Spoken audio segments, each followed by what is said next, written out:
начало театру в Восточной Армении было положено в 1865 году. Да. Когда офицеры российской армии, армяне по национальности, поставили первую армянскую трагическую историческую пьесу, называется «Шушаник». Да.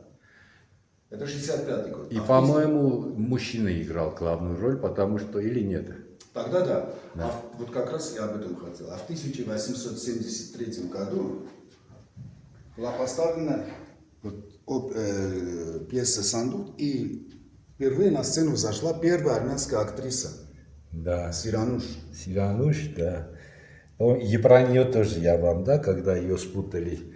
Значит, еще директор какой-то школы была Сирануш, она села в файтон, говорит, пока, говорит, сказала, Сирануш, поехали, что ты мне...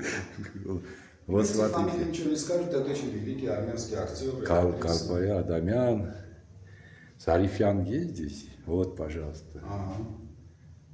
Пожалуйста, Зарифян есть. Мягкевич, что сказал? Да, я показываю. По-русски надо. 879. Абелян. Вот.